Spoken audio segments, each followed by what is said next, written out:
Hello all. இந்த வீடியோவில் என்ன பார்க்க போகிறோன்னா, இண்டெக்ஸ்னால் என்னென்ன வகையான இண்டெக்ஸஸ் இருக்குது, அதில் என்னென்ன ஆப்ஷன்ஸ்லாம் இருக்குது, இண்டெக்ஸை நம்ம எப்படி ட்ரேட் பண்ணணும் அப்படிங்கிற டீட்டெயில்ஸ் தான் இந்த வீடியோவில் பார்க்க போகிறோம். பேசிக்காக ஈக்விட்டின்னு வரும்போது, அதாவது ஸ்டாக்குன்னு வரும்போது, நம்ம ஸ்டாக்கில் இன்ட்ராடே பேசிஸில் ட்ரேட் பண்ண முடியாது, ட்ரேட் பண்ணக்கூடாது. ஏன்னா இன்ட்ராடே பேசிஸில் அவ்வளோ பெரிய மூவ்மெண்ட் இருக்காது. அப்படின்னா ஸ்டாக்கில் என்ன பண்ணணும், இன்வெஸ்ட் பண்ணி ஷார்ட் டேர்மாவோ லாங் டேர்மாவோ இன்வெஸ்ட் பண்ணணும். அப்படி இன்வெஸ்ட் பண்ணும்போது ஒரு நல்ல பெனிஃபிட் கிடைக்கிறதுக்கு வாய்ப்பு இருக்குது. ஆனால் இண்டெக்ஸ்னு வரும்போது நம்ம இன்ட்ராடே பேசிஸில் ட்ரேட் பண்ணி நல்ல ப்ராஃபிட் எடுக்கிறதுக்கு வாய்ப்பு இருக்குது. அதனால தான் இன்றைக்கி இண்டெக்ஸ் கான்செப்ட் எடுத்துகிட்டு வந்திருக்கேன். நமக்கு பேசிக்காக என்னென்ன இண்டெக்ஸ்லாம் இருக்குதுன்னு பார்க்கலாம். Nifty, bank Nifty, fin Nifty, mid cap Nifty, Sensex, Bankex. மோஸ்ட்டாக பீப்புள் இந்த 6 இண்டெக்ஸில் தான் ட்ரேட் பண்ணுவாங்க. Nifty, bank Nifty, fin Nifty, mid cap Nifty, இந்த நாலுமே என்எஸ்சியோடது, டெல்லியில் இருக்கிற நேஷ்னல் ஸ்டாக் எக்ஸ்சேஞ்சோட இண்டெக்ஸஸ். ஃபைனான்ஸ் ரிலேட்டடாக இருக்கக்கூடிய ஃபினான்ஷியல் ஸ்டாக்ஸ் எல்லாமே ஃபின் நிஃப்டியில் இருக்கும். மிட் கேப் நிஃப்டி அப்படின்னா சம் ரேஞ்சஸ் இருக்குது, ஸ்மால் கேப், மிட் கேப் அப்படின்னு. அதில் மிட் கேப் ரேஞ்சில் இருக்கக்கூடிய ஸ்டாக்ஸ் எல்லாம் மிட் கேப் நிஃப்டியில் இருக்கும். சென்செக்ஸ், பேங்க்எக்ஸ் ரெண்டுமே பிஎஸ்சியோடது, பாம்பே இருக்கக்கூடிய பாம்பே ஸ்டாக் எக்ஸ்சேஞ்சோடது. சென்செக்ஸுங்கிறது வேற ஒன்றும் இல்லை, நிஃப்டி மாதிரியே தான். நிஃப்டி என்எஸ்சியோட இண்டெக்ஸ், பட் சென்செக்ஸ் பிஎஸ்சியோட இண்டெக்ஸ். நிஃப்டினா என்னென்னு பார்க்கலாம். டோட்டலாக 5000 to 6000 கம்பெனிஸ் மார்க்கெட்டில் லிஸ்ட் ஆகிருக்கு. லிஸ்ட் ஆகிருக்கிற கம்பெனிஸில் டாப் 50 கம்பெனிஸோட டிரைவ்டு வேல்யூ தான் நிஃப்டி. பேங்க் நிஃப்டி அப்படிங்கிறது டாப் பேங்கிங் செக்டரில் இருக்கிற ஸ்டாக்ஸோட டிரைவ்டு வேல்யூ தான் பேங்க் நிஃப்டி. ஃபின் நிஃப்டிங்கிறது ஆல்ரெடி சொன்ன மாதிரி financial sector Nifty. Sensex Nifty மாதிரியே தான், பட் நிஃப்டி என்எஸ்சியோடது, ஆனால் சென்செக்ஸ் பிஎஸ்சியோட index. Bankex same bank Nifty மாதிரியே தான், பட் பேங்க் நிஃப்டி என்எஸ்சியில் லிஸ்ட் ஆகிருக்கு, பேங்க்எக்ஸ் பிஎஸ்சியில் லிஸ்ட் ஆகிருக்கு. நான் முன்னாடியே சொன்ன மாதிரி மோஸ்ட் ஆஃப் த பீப்புள் இந்த 6 இண்டெக்ஸஸில் தான் ட்ரேட் பண்ணுவாங்க. நெக்ஸ்ட்டு இந்த இண்டெக்ஸில் எப்படி ட்ரேட் பண்ணுறதுன்னு பார்க்கலாம். இப்போது நிஃப்டின்னு எடுத்துக்கிட்டோன்னா அதில் ஒரு வேல்யூ இருக்குது பாருங்கள், நிஃப்டி 50 24,272. அப்புறம் அது ஓப்பன் ஆன ப்ரைஸ் 24,213. இந்த வேல்யூலாம் நிஃப்டியோட ரியல் வேல்யூ கிடையாது, இது டிரைவ்டு நம்பர்ஸ். அது எப்படின்னா டாப் 50 கம்பெனிஸோட ஸ்டாக்ஸ்லேருந்து டிரைவ் பண்ணி எடுக்கப்பட்ட வேல்யூ, அதான் டிரைவ்டு வேல்யூ. அதுக்குன்னு ஃபார்முலா இருக்குது, அந்த ஃபார்முலாவில் டாப் 50 ஸ்டாக்ஸை கேல்குலேட் பண்ணி கொண்டு வரப்பட்ட வேல்யூ தான் 24,272 அப்படிங்கிறது. நல்லா புரிஞ்சுக்கோங்க, நிஃப்டியோட வேல்யூ ரியல் வேல்யூ கிடையாது, அது டிரைவ்டு வேல்யூ. அதனால தான் ஒரு இண்டெக்ஸை டைரெக்டாக பை பண்ணவோ செல் பண்ணவோ முடியாது. நிஃப்டின்னு இல்லை, பேங்க் நிஃப்டி எதுவாக இருந்தாலுமே டைரெக்டாக அந்த இண்டெக்ஸை பை ஆர் செல் பண்ண முடியாது. அதுக்காக தான் அவங்க நமக்கு இன்னொரு ஆப்ஷன் கொடுத்துருக்காங்க, ஃப்யூச்சர் அண்ட் ஆப்ஷன்ஸ், F&O. F&Oவில் என்ன பண்ணுவோம், இண்டெக்ஸோட ஃப்யூச்சரை பை ஆர் செல் பண்ணிக்கலாம். எகெயின் சொல்கிறேன், இண்டெக்ஸ் டைரெக்டாக பை ஆர் செல் பண்ண முடியாது, ஃப்யூச்சர் அண்ட் ஆப்ஷன் மூலமாக தான் பை ஆர் செல் பண்ண முடியும். இதில் பார்த்தீங்கன்னா நிஃப்டி 24 ஜூலை ஃப்யூச்சர், இது நிஃப்டியோட ஃப்யூச்சர். இங்கே ரைட் சைட் கார்னரில் பார்த்தீங்கன்னா பை செல் அப்படிங்கிற ஆப்ஷன் நமக்கு அவைலபிளாக இருக்குது. அப்போது நிஃப்டியை நம்ம டைரெக்டாக பை ஆர் செல் பண்ண முடியாது, அதோட ஃப்யூச்சரை பை ஆர் செல் பண்ண முடியும். ஃப்யூச்சருக்கு எக்ஸ்பைரி இருக்குது, ஈவன் ஆப்ஷனுக்குமே எக்ஸ்பைரி இருக்குது, அது அப்புறமா பார்க்கலாம். ஃப்யூச்சரோட எக்ஸ்பைரி பார்த்திங்கன்னா every month last Thursday, every மந்த்துமே கடைசி வியாழக்கிழமை ஃப்யூச்சர் எக்ஸ்பைரி. இதில் பார்த்திங்கன்னா 3 months வரைக்குமே ஃப்யூச்சர் அவைலபிளாக இருக்கும். ஜூலை, ஆகஸ்ட், செப்டம்பர் வரைக்குமே ஃப்யூச்சரோட டேட்டா அவைலபிளாக இருக்கும். நாம் நிஃப்டியை டைரெக்டாக பை ஆர் செல் பண்ண முடியாது, அதுக்கு பதிலாக நிஃப்டியோட ஃப்யூச்சரை பை ஆர் செல் பண்ணிக்கலாம். நிஃப்டியோட ஃப்யூச்சரை தான் பை ஆர் செல் பண்ண முடியும், நிஃப்டியை டைரெக்டாக பண்ண முடியாது. நாம் மார்க்கெட்டை ப்ரெடிக்ட் பண்ணும்போது இஃப் மார்க்கெட் மேலே போகும், அதாவது அப் ட்ரெண்டில் போகும் அப்படின்னு நினச்சோன்னா நிஃப்டியோட ஃப்யூச்சரை பை பண்ணணும். அதுவே மார்க்கெட் டவுனில் போகும் அப்படின்னு நினச்சோம் அப்படின்னா நிஃப்டியோட ஃப்யூச்சரை செல் பண்ணணும். இதுக்கு மார்ஜின் எவ்வளோ தேவைப்படும் அப்படின்னா 1 lakh மார்ஜின் இருந்தால் தான் நிஃப்டியோட ஃப்யூச்சரை பை ஆர் செல் பண்ண முடியும். அதுக்கு இன்னொரு கான்செப்ட் இருக்குது, ஹெட்ஜிங் அப்படின்னு இன்னொரு கான்செப்ட் இருக்குது. அப்படி ஹெட்ஜிங் கான்செப்ட் யூஸ் பண்ணும்போது இன்வெஸ்ட்மெண்ட்டும் லோ ஆகும், ரிஸ்க்கும் லோ ஆகும். அது என்னென்னு அப்புறமா பார்க்கலாம். எப்போவுமே இண்டெக்ஸோட ஒரு குவான்டிட்டி, சிங்கிள் குவான்டிட்டியை நம்ம ட்ரேட் பண்ண முடியாது. பை ஆர் செல் எதுவுமே பண்ண முடியாது. அப்போ எப்படி ட்ரேட் பண்ண முடியும் அப்படின்னா, ஒரு லாட்டாக ட்ரேட் பண்ண முடியும். சிங்கிள் லாட் கூட பை பண்ணலாம். நிஃப்டியில் ஒரு லாட் எவ்வளோ குவான்டிட்டி அப்படின்னா 25 குவான்டிட்டி. இப்போது மார்க்கெட் வந்து 24,350 இருக்குது. அது 351க்கு போகும்போது எனக்கு 25 ருபீஸ் ப்ராஃபிட்டாக கிடைக்கும். ஒரு பாயிண்ட் மேலே போகுது, 25 rupees profit.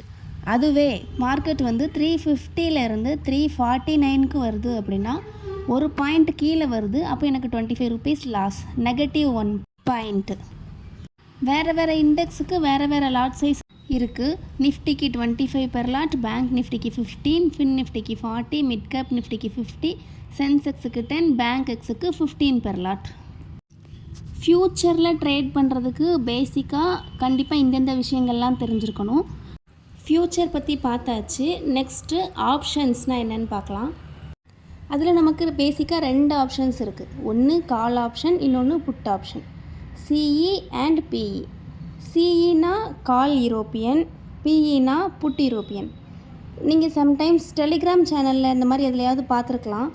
By BE, sell CE, இல்லை செல் பிஇ, பை சிஇ அப்படின்னு போட்டிருப்பாங்க. அது என்னென்னா கால் யூரோப்பியன், புட் யூரோப்பியன். ஏன் யூரோப்பியன்னு சொல்கிறோம் அப்படின்னா, யூரோப்பியன் மார்க்கெட்டில் அவங்க ஃபாலோ பண்ணக்கூடிய சேம் மெத்தடாலஜி நம்ம ஃபாலோ பண்ணுறதுனால தான் அது call European, put European. Some people சிஇபின்னு சொல்லுவாங்க, some people call option, put option அப்படின்னு சொல்லுவாங்க. ஆப்ஷனில் வரும்போது மார்க்கெட் வந்து மேலே போகும் அப்படின்னு நம்ம ப்ரெடிக்ட் பண்ணுறோம் அப்படின்னா கால் ஆப்ஷன் பை பண்ணணும். அதுவே மார்க்கெட் கீழே போகும் அப்படின்னு ப்ரெடிக்ட் பண்ணோம் அப்படின்னா புட் ஆப்ஷன் பை பண்ணணும். ஆப்ஷன் ட்ரேடிங்லேயுமே 2 கான்செப்ட் இருக்குது. ஆப்ஷன் பையிங், ஆப்ஷன் செல்லிங் அப்படின்னு 2 கான்செப்ட் இருக்குது. ஆப்ஷன் பையிங்னு வரும்போது ப்ரீமியம் எவ்வளோ இன்க்ரீஸ் ஆகுதோ அவ்வளோ ப்ராஃபிட் கிடைக்கும். அதுவே ஆப்ஷன் செல்லிங்னு வரும்போது ப்ரீமியம் எவ்வளோ டிக்ரீஸ் ஆகுதோ அவ்வளோ ப்ராஃபிட் கிடைக்கும். ஆப்ஷன் பையிங்கில் ப்ரீமியம் இன்க்ரீஸ் ஆகணும், ஆப்ஷன் செல்லிங்கில் ப்ரீமியம் டிக்ரீஸ் ஆகணும். ப்ரீமியம் இன்க்ரீஸ் ஆகணும், ப்ரீமியம் டிக்ரீஸ் ஆகணும் அப்படின்னு சொல்லி இந்த வரை வீடியோவில் சொல்லாத ஒரு வார்த்தையே சொல்கிறோம். அப்போ ப்ரீமியம்னா என்னன்னு பார்க்கலாமா? ட்ரேடிங்னு வந்துட்டாலே ப்ரீமியம்ங்கிற வேர்டு ரொம்ப இம்பார்ட்டண்ட்டான வேர்டு. ப்ரீமியம்னா என்ன? இந்த ஸ்க்ரீனில் பாருங்கள். இப்போது லெஃப்ட் சைடில் இருக்கிறது ஃபுல்லாக கால் ஆப்ஷனோட ப்ரீமியம், ரைட் சைடில் இருக்கிறது ஃபுல்லாக புட் ஆப்ஷனோட ப்ரீமியம் ப்ரைஸ். 24,150 அப்படிங்கிற ப்ரைஸுக்கு, ஸ்ட்ரைக் ப்ரைஸுக்கு லெஃப்ட் சைடில் 237.30ன்னு ஒரு வேல்யூ இருக்குது. ரைட் சைடில் 53.25 அப்படின்னு ஒரு வேல்யூ இருக்குது. இந்த 237, 53 இந்த வேல்யூஸ் தான் ப்ரீமியம். அப்படின்னா 24,250 அப்படிங்கிற ஸ்ட்ரைக் ப்ரைஸோட சிஇ கான்ட்ராக்ட் நான் பை பண்ணணும் அப்படின்னா 167 ருபீஸ் நான் ப்ரீமியமாக பே பண்ணணும். அதே புட் ஆப்ஷன் பை பண்ணணும் அப்படின்னா 85.10 ருபீஸ் நான் வந்து ப்ரீமியமாக பே பண்ணணும்.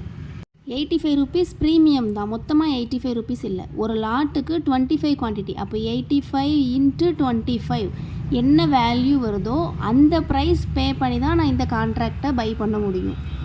Premium price multiplied by that quantity. கிடைக்கக்கூடிய வேல்யூ பே பண்ணி நான் வந்து கான்ட்ராக்ட் தான் எடுக்க முடியும், அசட் எடுக்க முடியாது. கான்ட்ராக்ட் தான் பை ஆர் செல் பண்ண முடியும், அசட் இல்லை. ப்ரீமியம் எப்படி கால்குலேட் ஆகுதுன்னு பார்க்கலாம். நம்ம வந்து கோல்டு வந்து வாங்க போகிறோம் அப்படின்னு அசியூம் பண்ணிக்கலாம். நார்மலாக நம்ம என்ன பண்ணுவோம், கடைக்கு போய் 1 கிராம் 6,000 ருபீஸ் அப்படின்னா அந்த 6,000 ரூபாயை பே பண்ணிவிட்டு 1 கிராம் கோல்டை வாங்கிட்டு வருவோம். ஆனால் இப்போ நான் ஒரு டிஃப்ரெண்ட் வேலை பண்ண போகிறேன். எப்படின்னா, நான் செல்லர்கிட்ட கேட்குறேன் 6,200 ருபீஸ்க்கு எனக்கு கோல்டு வேணும், 1 கிராம் கோல்டு வேணும்னு கேட்குறேன். அதோட ப்ரைஸ் 6,000 தானே, அப்புறம் ஏன் 6,200க்கு வேணும்னு சொல்லி டவுட் கேட்காதீங்க. ஏன்னா நான் வந்து அதோட ப்ரைஸ் இன்க்ரீஸ் ஆகும் அப்படின்னு சொல்லி ப்ரெடிக்ட் பண்ணுறேன். அதனால் 6,200க்கு செல்லர்கிட்ட கேட்குறேன். அதுவும் நான் என்னைக்கு கேட்குறேன் அப்படின்னா தேர்ஸ்டேக்கு எனக்கு வேணும் அப்படின்னு கேட்குறேன். ஏன் தேர்ஸ்டேனா, நம்ம ஃப்யூச்சரில் பார்த்தோம். ஃப்யூச்சரில் ஒவ்வொரு மந்த்தும் லாஸ்ட்டு தேர்ஸ்டே ஃப்யூச்சரோட எக்ஸ்பைரின்னு பார்த்தோம். அதே மாதிரி ஆப்ஷன்லேயுமே வீக்லி எக்ஸ்பைரி உண்டு. அது என்னென்ன வீக்லி எக்ஸ்பைரிங்கிறத நான் லேட்டரான்னு சொல்கிறேன். நான் இப்போ செல்லர்கிட்ட என்ன கேட்குறேன், எனக்கு 6,200 ருபீஸ்க்கு 1 கிராம் கோல்டு, அதுவும் தேர்ஸ்டேக்கு தான் வேணும் அப்படின்னு சொல்லி நான் கேட்குறேன். ஏன்னா அதோட ப்ரைஸ் வந்து இன்க்ரீஸ் ஆகும் அப்படின்னு சொல்லி நான் ப்ரெடிக்ட் பண்ணுறேன். நான் ப்ரெடிக்ட் பண்ணுறதுனால 6200 ருபீஸ்க்கு செல்லர்கிட்ட இருந்து கேட்குறேன். அப்படி நான் தேர்ஸ்டேக்கு கேட்கும்போது செல்லர் என்ன பண்ணுறாரு அப்படின்னா, நம்ம ஒரு கான்ட்ராக்ட் போட்டுக்கலாம். நீங்கள் கேட்குறீங்க, ஓகே, நம்ம ஒரு கான்ட்ராக்ட் போட்டுக்கலாம்.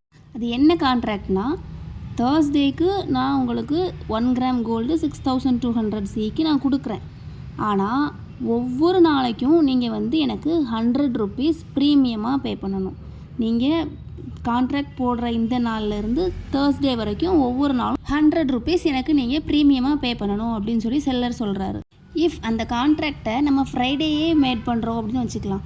அப்போது ஃப்ரைடே ஒரு 100 rupees, Monday 100, Tuesday, Wednesday, Thursday, அப்போது 500 ருபீஸ் எக்ஸ்ட்ரா பே பண்ணணும். அப்போது 500 ருபீஸ் ப்ளஸ் அந்த கோல்டோட ரியல் வேல்யூ 6200 ருபீஸ், டோட்டலாக 6700 ருபீஸ் நான் பே பண்ணணும். அதே இது அந்த கான்ட்ராக்டை நம்ம டியூஸ்டே போட்டுக்கிட்டோம் அப்படின்னா 300 ருபீஸ் தான் பே பண்ணணும். அப்போ 6200 ப்ளஸ் 300 6500 பே பண்ணால் போதும். அதுவே தேர்ஸ்டே அந்த கான்ட்ராக்ட் போடுறோம் அப்படின்னா 100 ருபீஸ் ப்ரீமியம் ப்ளஸ் 6200 ருபீஸ், டோட்டலாக 6300 ருபீஸ் பே பண்ணால் போதும். நம்ம ஃபஸ்ட்டே சொன்ன மாதிரி ஃப்ரைடே கான்ட்ராக்ட் போட்டதை வச்சுக்கலாம். அதோட ப்ரைஸ், கோல்டோட ப்ரைஸ் வந்து தேர்ஸ்டே 6700 ருபீஸ் போயிடுச்சு. நம்ம ஃப்ரைடே எவ்வளோ பே பண்ணியிருப்போம்? 6700 ருபீஸ் பே பண்ணியிருப்போம். அப்போது தேர்ஸ்டேக்கு வரும்போது கோல்டு ப்ரைஸ் 6700 போனால் கூட நமக்கு ப்ராஃபிட்டும் இல்லை, லாஸும் இல்லை. இஃப் இதே கான்ட்ராக்டை நான் தேர்ஸ்டே மேக் பண்ணுறேன்னு வச்சுக்கலாம். நான் வியாழக்கிழமை போடும்போது 6300 பே பண்ணியிருப்பேன். அதோட ப்ரைஸு 6700 போயிருக்கும். அப்போ எனக்கு 400 ருபீஸ் ப்ராஃபிட்டாக கிடச்சிருக்கும். ஏன்னா நான் பண்ணின ப்ரீமியம் வந்து 100 ருபீஸ் தான். இதுலேருந்து என்ன தெரியுதுன்னா, ஆப்ஷன் ப்ரீமியம் எப்படி கால்குலேட் ஆகுது அப்படின்னா, time value plus real value. இப்போது ஃப்ரைடே மேக் பண்ண கான்ட்ராக்டுக்கு 500 டைம் வேல்யூ, 6200 ரியல் வேல்யூவாக இருக்கும். அதுவே தேர்ஸ்டே மேக் பண்ண கான்ட்ராக்டுக்கு 100 ருபீஸ் தான் time value, 6200 rupees real value தான். அப்படின்னா டே பை டே நீங்கள் பே பண்ணக்கூடிய ரியல் வேல்யூ அதுவே தான் இருக்குது, ஆனால் டைம் வேல்யூ டிக்ரீஸ் ஆகுது. ஆப்ஷன் ட்ரேடிங்னு எடுத்தாலே day by day time value வந்து டிக்ரீஸ் ஆகிட்டே தான் இருக்கும். இதுக்கு பேர் தான் டைம் டீகேன்னு சொல்லுவாங்க. நிறைய பேர் சொல்லி கேள்விப்பட்டிருப்பீங்க. அதனால தான் ஆப்ஷன் ட்ரேடிங்கில் இன்ட்ராடே பேசிஸில் மட்டும் ட்ரேட் பண்ணணும், நெக்ஸ்ட் டேக்கு ஹோல்டிங் வைக்கக்கூடாது. ஹோல்டிங் வச்சா இப்படி டைம் வேல்யூ டிக்ரீஸ் ஆகும். அதனால 99% இன்ட்ராடேயில் மட்டும்தான் ட்ரேட் பண்ணுறோம். இந்த பேஜில் பாருங்கள், இது வந்து சென்செக்ஸோட ஃப்ரைடே டேட்டா. ஃப்ரைடே வந்து சென்செக்ஸ் க்ளோஸ் ஆன ப்ரைஸ் வந்து 79,996.60. இஃப் நான் வந்து 80,000 பிஇ கான்ட்ராக்ட் எடுக்கிறேன்னு வச்சுக்கலாம். 80,000 பிஇ கான்ட்ராக்ட் உங்களுக்கு இன்னும் கிளியராக தெரியணும் அப்படின்னா, நீங்கள் இப்போ ரியல் டைமாக என்ன டிமேட் அக்கௌண்ட் வச்சுருக்கீங்களோ அந்த டிமேட் அக்கௌண்ட் ஓப்பன் பண்ணிவிட்டு இதை செக் பண்ணி பாருங்கள். நான் எடுத்துக்கிறது 80,000 பிஇ கான்ட்ராக்டு சென்செக்ஸோடது. அதோட ப்ரீமியம் பார்த்திங்கன்னா 4.10. எதனால் அதோட ப்ரீமியம் 4ஆக இருக்குது? சென்செக்ஸ் வந்து க்ளோஸ் ஆன ப்ரைஸ் 996 க்ளோஸ் ஆகிருக்கு. 80,000க்கும் 79,996 உள்ள டிஃப்ரென்ஸ் வந்து ஆல்மோஸ்ட் 4 பாயிண்ட்ஸ். அதனால தான் அதோட ப்ரீமியம் வந்து 4ஆக இருக்குது. இப்போ இதே இது 79,900 சிஇ அந்த கான்ட்ராக்ட் எடுத்துக்கிட்டோம் அப்படின்னா அதோட ப்ரீமியம் பார்த்திங்கன்னா 96.10 ப்ரைஸில் இருக்குது.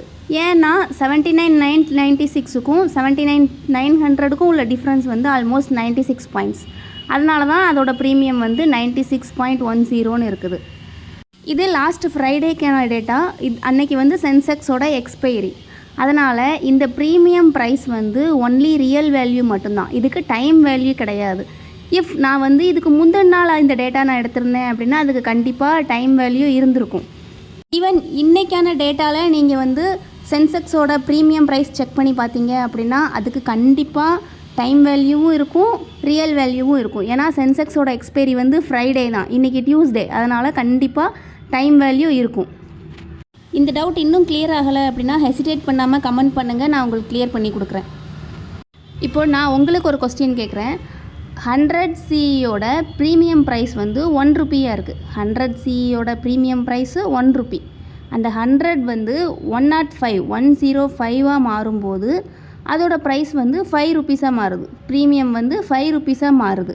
அப்படின்னா இப்போது அந்த 100 வந்து 110 மாறும்போது அதோட ப்ரீமியம் என்னவாக இருக்கும் அப்படின்னு சொல்லிட்டு நீங்கள் கமெண்ட் பண்ணுங்கள். 100 வந்து 105 மாறும்போது அதோட ப்ரீமியம் 5 ருபீஸாக மாறுது. 100 110 மாறுனா அதோட ப்ரீமியம் என்னவாக இருக்கும்? கமெண்ட் பண்ணுங்கள், இல்லை வாட்ஸ்அப்பில் சென்ட் பண்ணுங்கள். இந்த ப்ரீமியம் ரிலேட்டடாக இன்னுமே உங்களுக்கு டவுட் இருக்குது அப்படின்னா நீங்கள் வாட்ஸ்அப்புக்கு காண்டாக்ட் பண்ணுங்கள், இல்லை மெயிலுக்கு காண்டாக்ட் பண்ணுங்கள். நான் உங்களுக்கு கிளியராக எக்ஸ்பிளைன் பண்ணுறேன். இது வந்து முன்னாடியே சொன்ன மாதிரி சென்செக்ஸோட வேல்யூவில் சொன்ன மாதிரி 79,900 சிஇயோட ப்ரீமியம் 96. எப்படின்னா சென்செக்ஸ் க்ளோஸ் ஆன ப்ரைஸ் வந்து 79,996. ரெண்டுக்கும் உள்ள டிஃப்ரென்ஸ் வந்து 96 ருபீஸ் இருக்குது. அந்த 96 தான் சிஇயோட ப்ரீமியமாக இருக்குது. அதே 80,000 பிஇக்கு 4 இருக்குது. ஏன்னா க்ளோசிங் ப்ரைஸுக்கும் 80,000க்கும் உள்ள டிஃப்ரென்ஸ் வந்து 4 இருக்குது. அதனால தான் அந்த 80,000 பிஇ கான்ட்ராக்டோட ப்ரீமியம் வந்து 4 ருபீஸாக இருக்குது. இது டைம் வேல்யூ கிடையாது, ரியல் வேல்யூ மட்டும்தான். இருக்குது, டைம் வேல்யூ கிடையாது. அதே மாதிரி தான் இந்த கொஸ்டினுக்கும் ஆன்சர் ஃபைண்ட் அவுட் பண்ணி கமெண்ட் பண்ணுங்கள். இல்லை உங்களுக்கு ரியல் டைமாக லைவ் மார்க்கெட்லேருந்து ஏதாவது ஒரு ஸ்க்ரீன்ஷாட் எடுத்துகிட்டு அதுக்கு நீங்கள் டவுட் கேட்குறீங்க, இல்லைனா அதுக்கான ஆன்சர் ஃபைண்ட் அவுட் பண்ணி சென்ட் பண்ணுறீங்க அப்படின்னா கூட ஓகே. நீங்கள் அதுக்கு டவுட்டாக கேட்குறீங்க அப்படின்னா வாட்ஸ்அப்பில் காண்டாக்ட் பண்ணுங்கள்.